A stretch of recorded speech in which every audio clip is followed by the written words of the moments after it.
I once heard someone say that the loneliest people are not the ones standing in the dark, but the ones who no longer believe the light will ever return. Seattle had been wrapped in steady rain since late afternoon, leaving the streets glistening beneath rows of golden streetlights as evening settled over the city. Most people hurried toward warm restaurants or the comfort of home, paying little attention to the old underground transit station that had long since become a quiet gathering place for local musicians. Beneath its weathered brick arches, a grand piano stood beneath soft overhead lights, and every Friday evening strangers gathered to listen to whoever wished to play. On this particular night, the station fell completely silent as Noah Brooks rested his fingertips lightly upon the piano keys. Although he had lost his eyesight years before, his hands carried a confidence that his eyes no longer could. Every note he played seemed to tell a story words could never capture. Children stopped talking. Commuters delayed their trains. Even the distant echoes of footsteps gradually faded until only the melody remained. Noah had never performed for applause. Music was simply the only language that had never abandoned him. A few blocks away, a line of black luxury vehicles rolled quietly through the rain before slowing near the station entrance. Inside the second car sat Adrian Hayes, a man whose name rarely appeared in newspapers, but whose influence quietly reached every corner of the city. Business executives respected him. Politicians greeted him carefully. Rivals preferred not to speak his name at all. Yet despite the authority surrounding him every day, peace remained something he had not experienced in years. As his driver prepared to continue downtown, a faint piano melody drifted through the rain and into the partially opened window. Adrian slowly lifted his head. "Stop the car," he said calmly. His driver hesitated for only a moment before pulling alongside the curb. Adrian stepped into the cool evening air without an umbrella, listening as the music echoed through the entrance below street level. It was unlike anything he had heard in a very long time. There was no performance meant to impress anyone, no unnecessary flourishes. Only quiet honesty carried through every note. Almost without realizing it, Adrian descended the old stone staircase alone, leaving his security team waiting outside. Hidden among the small audience, he listened until the final chord gently disappeared into silence. Warm applause filled the station. Noah smiled politely, offering a grateful nod toward the sound before carefully folding his white mobility cane and preparing to leave. One by one, the crowd dispersed into the rainy evening until only a handful of people remained. Noah adjusted the strap of the worn backpack resting over his shoulder and slowly made his way toward the station exit, counting each familiar step from memory. Halfway up the staircase, he paused. Something felt different. The usual rhythm of voices had disappeared. The rain outside suddenly sounded louder than before. He could not explain why, but years of navigating the world without sight had taught him to trust small changes that others rarely noticed. Adrian, standing several yards away beneath the station entrance, noticed the hesitation immediately. Noah was not frightened. He was listening, watching without seeing. Adrian quietly followed Noah's attention toward the nearly empty sidewalk, where a dark sedan had just stopped across the street without anyone stepping out. Nothing appeared unusual at first glance, yet the vehicle remained perfectly still despite the changing traffic lights. Adrian's expression became thoughtful. Experience had taught him that danger often arrived looking completely ordinary. Noah took another cautious step forward, unaware that the rain had begun washing away the familiar sounds he normally relied upon to navigate the busy intersection. Before he reached the curb, Adrian closed the distance between them with calm, measured steps. "May I offer you a hand?" he asked in a steady, respectful voice. Noah turned toward the unfamiliar sound, surprised but composed. After a brief moment of silence, he smiled gently. "Thank you," he replied. "I was beginning to think the rain had changed the whole city tonight." Adrian offered his arm without another word, and together they stepped into the rain, neither realizing that this quiet encounter would become the first note in a story that would change both of their lives forever. The rain continued long after they crossed the intersection together, covering the city in a quiet rhythm that seemed to slow everything around them. Adrian walked at Noah's pace without rushing him, adjusting naturally whenever the uneven sidewalk changed beneath their feet. Noah noticed immediately. Most strangers either tried to lead him too quickly or hesitated awkwardly, unsure how to help. This man did neither. His guidance was steady, respectful, and almost effortless. "You have done this before," Noah said with a faint smile. Adrian glanced toward him. "Walked in the rain?" Noah laughed softly. "Helped someone without making them feel helpless." The unexpected honesty caught Adrian off guard. "Perhaps," he answered simply. They continued another block before reaching a small neighborhood cafe where warm lights glowed through fogged windows. Adrian opened the door, allowing Noah to step inside first. The rich aroma of fresh coffee and baked bread immediately replaced the cool scent of rain. Only a handful of customers occupied the quiet cafe, speaking softly beneath gentle jazz music playing overhead. Noah folded his mobility cane and thanked Adrian once again. "You really did not have to stay this long." Adrian looked toward the rain still falling outside. "It is still raining." Noah smiled. "That is not usually enough to convince people to miss their evening plans."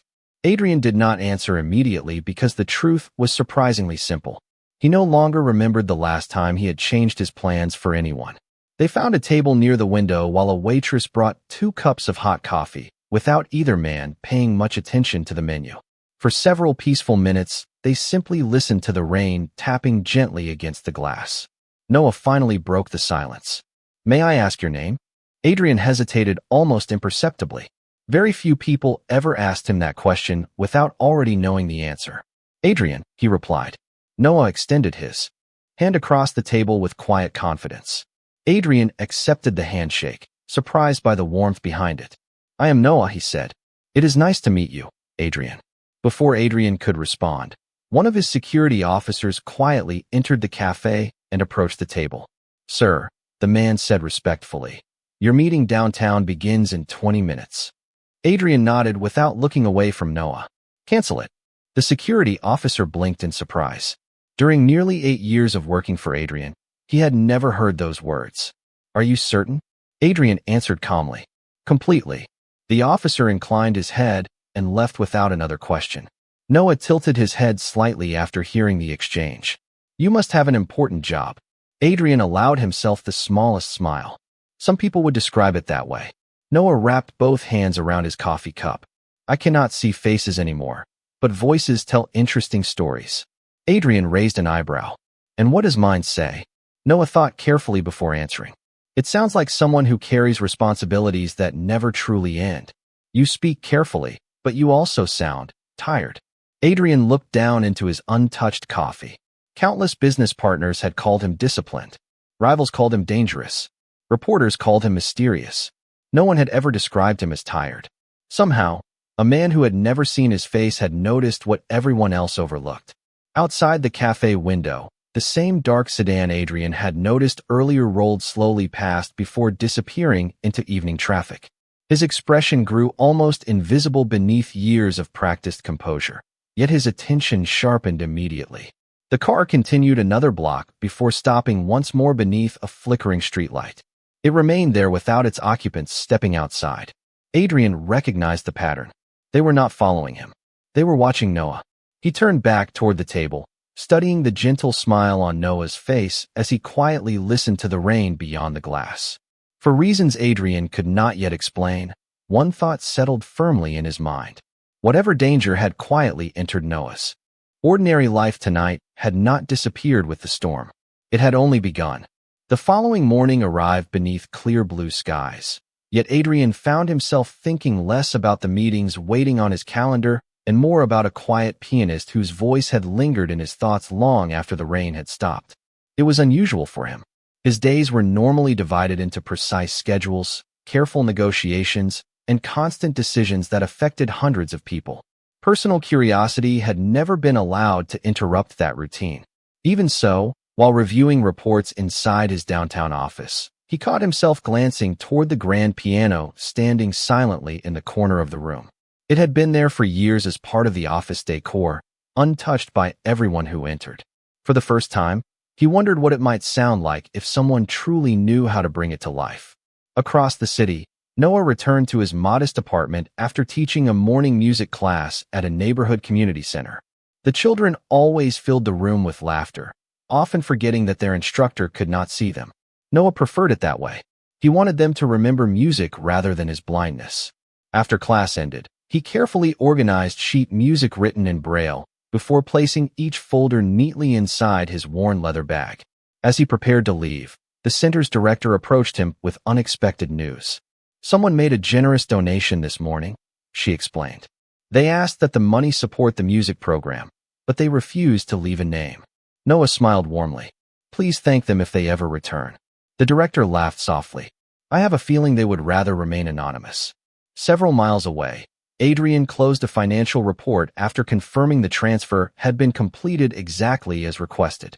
He had instructed his foundation to support the community center without revealing his identity. It was not meant as a gesture of recognition. He simply believed places that gave people hope deserved to continue. Late that afternoon, Adrian's longtime advisor entered his office carrying another folder. "The surveillance team has finished reviewing yesterday's recordings," he said quietly. Adrian accepted the file without speaking.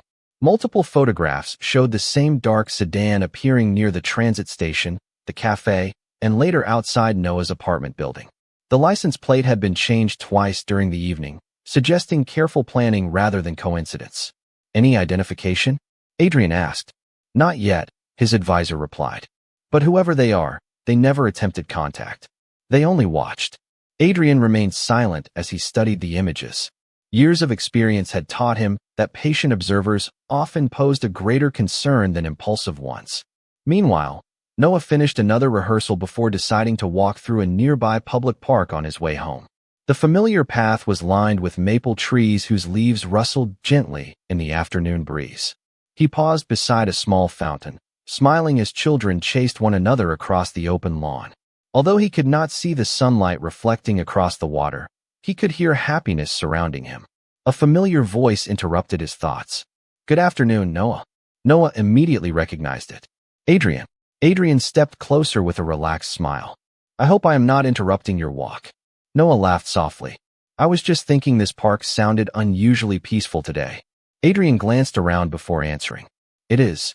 They began walking together along the paved path, speaking about ordinary things rather than complicated lives. Noah described the children at the community center and how each one approached music differently. Adrian admitted he had never learned to play an instrument despite owning several beautiful pianos throughout his life. "Then perhaps one day I can teach you," Noah said naturally. Adrian looked at him with quiet surprise. No one had ever offered him something so simple without expecting anything in return. Before he could answer, his phone vibrated with a secure message from his security chief. The text contained only one sentence. "The unidentified sedan has entered the park and stopped near the north exit." Adrian calmly slipped the phone back into his pocket without allowing concern to reach his expression. As Noah continued speaking about music and hope, Adrian made a silent decision. Until he understood who was watching, he would not allow Noah to face the uncertainty alone.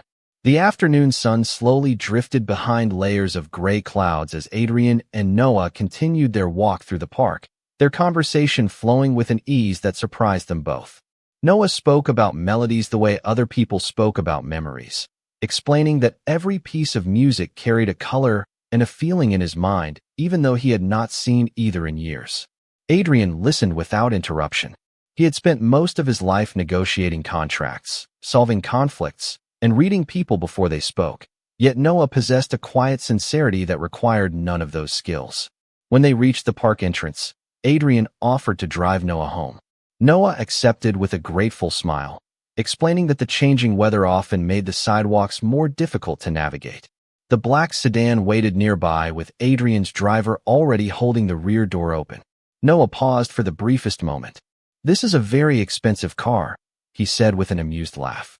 Adrian smiled faintly. "It gets me where I need to go." Noah settled comfortably into the seat without asking another question. During the drive, they spoke about ordinary things, favorite composers, childhood dreams, and the little neighborhood bakery Noah visited every Saturday morning. Adrian found himself answering questions he normally ignored. By the time they reached Noah's apartment building, the silence between them felt comfortable rather than uncertain. Noah thanked him warmly before stepping onto the sidewalk. "Perhaps next time," Noah said, "I can play something just for you instead of a room full of strangers." Adrian nodded. "I would like that." As Noah disappeared safely inside the building, Adrian remained in the parked car for another minute. His security chief quietly entered from the front passenger seat. The unidentified vehicle left immediately after Mr. Brooks entered the building, he reported. Adrian looked through the apartment windows glowing softly above them. Maintain observation from a distance, he replied. No direct contact unless absolutely necessary. The following morning, Noah arrived at the community center earlier than usual.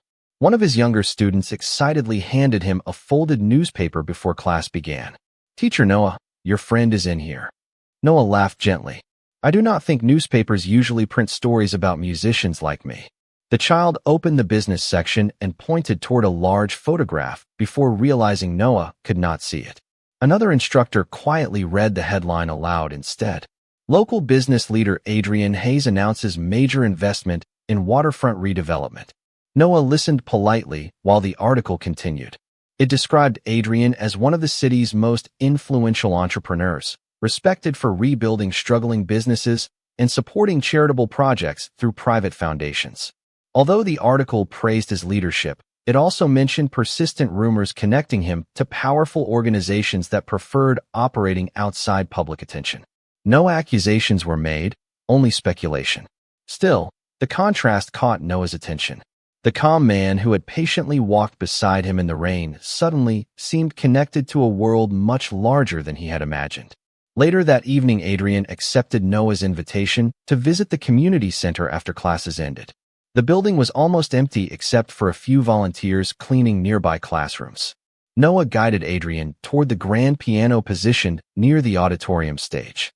Sit beside me, Noah said with an encouraging smile. Adrian hesitated. I have never played before. Then today is a good day to begin.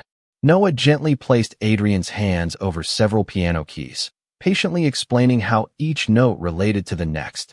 Adrian followed every instruction with unexpected concentration. The first melody consisted of only a handful of simple notes, uneven but recognizable. Noah smiled immediately. See? The piano does not care who you are. It only asks you to listen. Adrian looked down at the keyboard in thoughtful silence. For the first time in many years, he was doing something with no strategy, no negotiation, and no expectation of success. Just as Noah prepared to demonstrate the next chord, voices echoed from the hallway outside. Two visitors had entered the building asking volunteers whether a blind pianist named Noah Brooks still taught there. Adrian's expression changed almost imperceptibly. The questions sounded polite, yet something about their careful timing and measured curiosity felt entirely wrong. Quietly standing from the piano bench, Adrian walked toward the auditorium entrance. Already realizing that the peaceful world Noah had built through music was beginning to attract attention from people who had no interest in music at all. Adrian stepped into the hallway with the calm confidence of someone accustomed to reading people before they spoke. The two visitors waiting near the reception desk wore neatly pressed business suits and polite expressions, introducing themselves as representatives of a private arts foundation interested in supporting local musicians. Their explanations sounded reasonable, yet Adrian immediately noticed what they never asked about. They showed no curiosity about the community center itself, no interest in the children's music program, and no questions regarding upcoming performances. Every conversation quietly returned to one person, Noah Brooks. Adrian greeted them courteously before asking how they had discovered Noah. One of the men smiled. We heard him perform recently. Adrian nodded, though something about the answer felt rehearsed. Where? A brief pause followed before the second man mentioned the old underground transit station. Adrian recognized the hesitation immediately. Anyone who had truly attended Noah's performance would have remembered details far more naturally. Without changing his calm expression, Adrian thanked them for their interest and explained that Noah had already left for the evening. The visitors exchanged a quick glance before politely departing. Adrian watched through the front windows as they entered the same dark sedan that had appeared repeatedly over the past several days. His security chief, waiting discreetly across the street, acknowledged the vehicle with a nearly invisible nod before following at a safe distance. Returning to the auditorium, Adrian found Noah sitting quietly at the piano, his fingertips resting lightly across the keys without playing. They have gone, Noah asked. Adrian stopped beside the instrument. Yes. Noah tilted his head slightly. Their footsteps sounded uncertain. Adrian looked at him with genuine curiosity. You noticed that? Noah smiled softly. People reveal many things through the way they move. Confident people usually walk with purpose. Those two kept changing direction before they spoke. Adrian found himself impressed once again. Noah's blindness had sharpened a different way of understanding the world, one built not upon appearances but upon careful attention. They remained in the quiet auditorium long after the volunteers had finished cleaning. Finally, Noah spoke again. May I ask you something? Adrian nodded. Of course. Noah folded his hands together thoughtfully. The newspaper called you one of the most influential businessmen in Seattle. Other articles online describe you very differently. Which one is true? Adrian looked toward the empty stage before answering. People often believe the story they hear first. Noah waited patiently. That does not answer the question. Adrian smiled faintly. No, it does not. After a long silence, he finally continued. I have made difficult decisions throughout my life. Some people benefited from them. Others did not. Over time, stories grew larger than the truth itself. Noah listened without interruption. And what do you believe about yourself? Adrian considered the question more carefully than any business negotiation he had faced that week. I believe every person eventually reaches a moment when they must decide whether the life they built still reflects the person they want to become. Noah nodded slowly. That sounds like an honest answer. As evening settled over the city, Adrian drove Noah home once again. This time the streets were quiet, and no unfamiliar vehicles appeared behind them. Before stepping out of the car, Noah reached into his backpack and carefully removed a small music box carved from polished maple wood. My father made this when I was a child, he explained. Whenever I became discouraged after losing my eyesight, he reminded me that beautiful music could come from something small and simple. He placed the music box gently into Adrian's hands. Adrian looked surprised. This belongs with you. Noah smiled warmly. I think it belongs with someone who has forgotten how to slow down and listen. Adrian carefully turned the small handle. A gentle melody filled the quiet car, simple yet comforting. For several seconds, neither man spoke.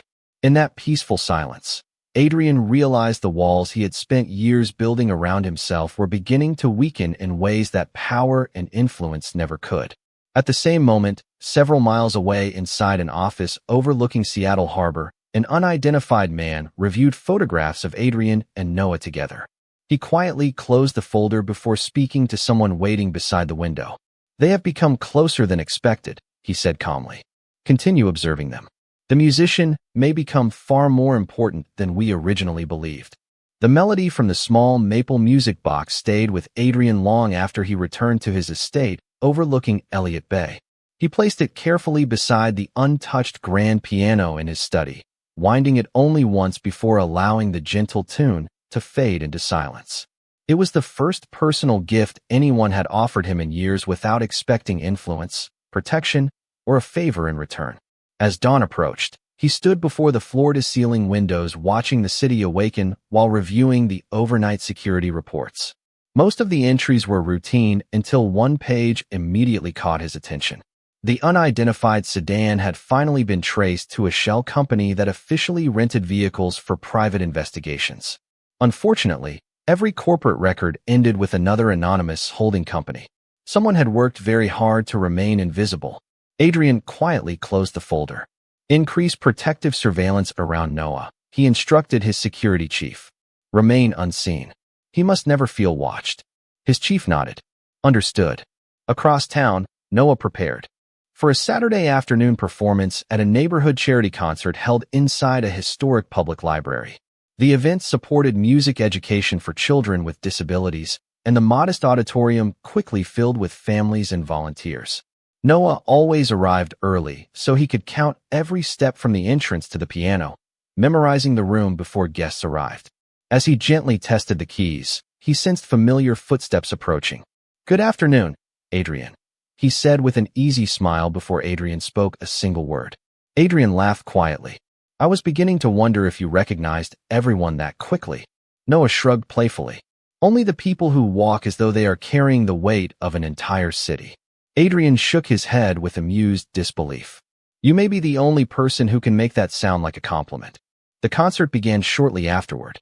Noah's performance filled the library with warmth, and the audience responded with heartfelt applause after every piece.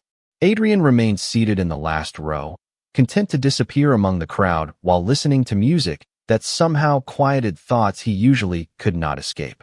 Midway through the final composition, one of Adrian's security officers discreetly approached and handed him a small communication device. "Sir," the officer whispered, "two unidentified individuals entered the building 10 minutes ago. They have not watched the performance. They have only watched Mr. Brooks." Adrian remained calm. "Any direct contact?" "None." Adrian slowly surveyed the audience without drawing attention. Near the rear exit, two well-dressed men stood quietly speaking into wireless earpieces while pretending to study an event brochure. They never looked toward the stage for more than a second. Their attention remained fixed on Noah before shifting briefly toward Adrian. It was enough to confirm what he had suspected for days. Whoever they worked for had expanded their interest beyond the musician alone. After the concert ended, families gathered around Noah to thank him for the performance. Adrian waited patiently until the room gradually emptied before approaching. "You played beautifully," he said sincerely. Noah smiled. "It always sounds better when someone truly listens." As they stepped outside, the late afternoon sky had darkened once again with approaching rain. Before they reached Adrian's waiting car, Noah suddenly paused. His expression became unusually thoughtful. "Something has changed," he said quietly. Adrian looked around without revealing concern. "What do you hear?" Noah listened carefully for several long seconds. "Nothing unusual," he answered. "That is exactly what feels unusual. This street is normally filled with conversations, traffic, and dogs barking from the nearby park. Today it feels as though people are intentionally staying away." Adrian immediately understood. The entire block had become unnaturally quiet. Without alarming Noah, he gently rested a reassuring hand against his shoulder. "Let us take a different route today," he suggested calmly. Noah trusted the tone more than the words and nodded without hesitation. As their car quietly departed through a side street, another black vehicle rolled slowly past the library's main entrance moments later before continuing forward without stopping. Neither Adrian nor Noah saw it disappear into traffic, but both sensed in different ways that the invisible distance between ordinary life and an unknown truth was becoming smaller with every passing day. The quiet detour through the side streets stayed in Noah's thoughts long after Adrian drove him home. He had learned years ago not to ignore the subtle changes that most people overlooked. Silence had its own sound, and that afternoon the city had seemed to hold its breath. The following morning, Noah stood alone inside the community center before sunrise, practicing a gentle piano arrangement while the first rays of light filtered through the tall windows. Music had always been the place where uncertainty became calm. Each note reminded him that even without sight, he could still find direction. As the final chord faded, he sensed someone entering the room. The footsteps were familiar, calm, measured, unhurried. "You arrived earlier than usual," Noah said with a smile. Adrian walked toward the piano carrying 2 cups of fresh coffee. "I thought you might appreciate breakfast before your students arrive." Noah accepted the warm cup gratefully. "You continue surprising me." Adrian rested against the piano, listening as the room settled into comfortable silence. "May I ask you something?" Noah nodded. "Of course." Adrian looked toward the empty auditorium before speaking. "Why did you never stop playing?" "Losing your eyesight would have caused many people to give up." Noah traced one finger lightly across the polished piano keys. "For a long time, I almost did. After the accident, I believed music belonged to the person I used to be. Then my father sat beside me one evening and said something I have never forgotten." Noah smiled gently as he remembered the words. "He told me that eyes help us see the world, but music helps us understand it." I realized I could still understand beautiful things even if I could no longer watch them. Adrian remained silent, absorbing every word. After several moments, he spoke quietly. "I envy that." Noah turned toward his voice. "Why?" Adrian exhaled slowly. "Because somewhere along the way, I stopped understanding beautiful things. I only learned how to protect them." Noah reached out instinctively until his hand rested lightly over Adrian's. "Perhaps that is why you were meant to hear the music that night." Neither of them moved. The gesture was simple, offered without hesitation or expectation, yet Adrian felt years of carefully guarded distance soften in a single quiet moment. Before either man spoke again, Adrian's phone vibrated inside his jacket pocket. His security chief had sent an encrypted message. The unidentified group has been identified. They are private investigators employed by Northbridge Holdings. Adrian immediately recognized the company. Officially, Northbridge specialized in corporate acquisitions and financial consulting. Unofficially, it served as a discreet information broker for influential clients who preferred remaining invisible. Another message appeared seconds later. They are searching for historical records connected to Noah Brooks and his late father. Adrian's expression grew thoughtful rather than alarmed. The investigation had never truly been about Noah alone. Someone was searching for something connected to his family. Adrian quietly slipped the phone away before Noah noticed the change in his expression. Classes began an hour later, filling the building with energetic children laughing as they practiced scales and simple melodies. Adrian watched from the back of the room, while Noah patiently encouraged every student regardless of ability. One little girl hesitated repeatedly over the same notes until Noah smiled and said, "The piano is not asking you to be perfect. It is asking you to keep trying." Adrian realized those words described Noah himself. Despite every challenge life had placed before him, he had never stopped trying to create something beautiful. As the afternoon came to an end, Adrian and Noah walked outside together beneath another sky, filled with gathering clouds. Noah suddenly stopped near the front steps. "Someone has been standing across the street for several minutes," he said quietly. Adrian followed the direction of Noah's face. A man wearing a gray overcoat lowered a camera the instant their eyes met before calmly walking away into the crowd. Adrian watched him disappear without pursuit. Chasing answers too quickly often destroyed them. Instead, he made a silent promise to himself. Whatever truth connected Noah's past to the invisible forces quietly moving around them, he would uncover it before anyone else could use it against the gentle musician who had unknowingly begun changing his life, one quiet melody at a time. The image of the man lowering his camera remained in Adrian's mind throughout the evening. He had spent years recognizing patterns that others dismissed as coincidence, and this one was becoming impossible to ignore. Every unfamiliar face, every anonymous company, and every carefully timed appearance pointed toward a single unanswered question. Why was Noah's past suddenly attracting so much attention after remaining unnoticed for years? Early the next morning, Adrian invited Noah to visit his estate under the simple excuse of continuing their piano lessons. Noah accepted with his usual warmth, curious to experience the home, belonging to the man whose life remained wrapped in quiet mystery. As Adrian guided him through the front entrance, Noah paused for a moment and smiled. "This house is much quieter than I expected." Adrian looked around the spacious halls. "Most people say it feels too large." Noah gently brushed his fingertips across the polished wooden railing beside him. "Large is not the same as empty. Sometimes a place is waiting for the right sound." Adrian found himself smiling before he realized it. He led Noah into the music room, where sunlight poured through tall windows onto the grand piano standing at its center. Noah approached slowly, resting one hand on the smooth instrument with almost reverent care. "This piano has not been played very often," he observed. Adrian looked surprised. "How could you possibly know that?" Noah laughed softly. "The keys feel almost untouched.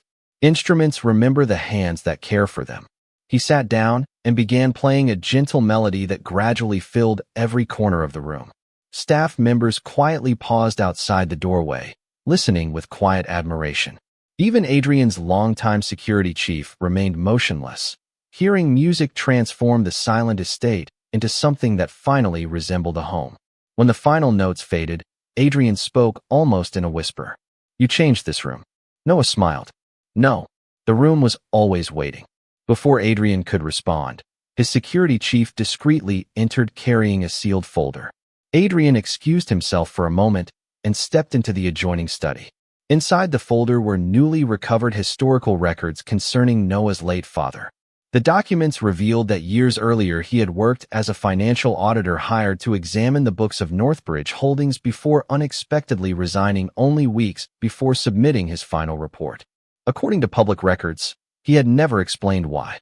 Another page contained a handwritten note recovered from an archived storage box. It read simply, "If anything happens to me, protect Noah from the people searching for the missing ledger." Adrian slowly lowered the paper. At last, the scattered pieces were beginning to connect. The attention surrounding Noah had never been about his music or even about Adrian.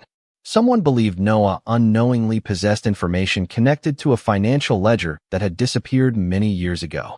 Adrian returned to the music room, carrying none of the concern visible in his thoughts. Noah immediately sensed the change anyway. "Something happened while you were away," he said quietly. Adrian sat beside him on the piano bench. "There are questions about your father's past that I think you deserve to know." Noah remained calm. "My father rarely spoke about his work. He always told me that honesty mattered more than success." Adrian nodded slowly. "I believe he lived by those words." Noah rested both hands in his lap. Then whatever he protected must have been important. Adrian looked toward the sunlight stretching across the piano keys. "I think so." A gentle silence settled between them before Noah turned toward Adrian with complete trust. "Whatever you discover, I would rather hear the truth than live comfortably with uncertainty." Adrian met the sincere expression on Noah's face and quietly made the decision that would change everything. He would no longer keep Noah separated from the investigation. They would search for the answers together. Outside the estate, parked beyond the front gates beneath the shade of tall cedar trees, the familiar dark sedan remained perfectly still. Its occupants watched the house through tinted windows before one of them calmly placed a phone call. "They know about the ledger now," the man said. "It is time to move before they find the final piece." The following week unfolded with a quiet determination neither Adrian nor Noah had expected to find. Rather than allowing fear or uncertainty to guide them, they chose patience. Adrian assigned trusted legal advisors to examine every historical document connected to Northbridge Holdings, while independent financial investigators quietly reopened records that had remained untouched for years. Noah, meanwhile, searched through the carefully organized boxes his father had left behind, not because he expected to uncover a secret, but because he wanted to understand the man whose quiet integrity had shaped his own life. One rainy afternoon, while sorting through old sheet music and family photographs inside his apartment, Noah discovered a leather notebook tucked beneath a stack of Braille music scores. Inside were personal reflections written by his father rather than financial records. Most of the pages described ordinary moments, music lessons, family dinners, and hopes for Noah's future. Near the final pages, however, one sentence immediately stood apart.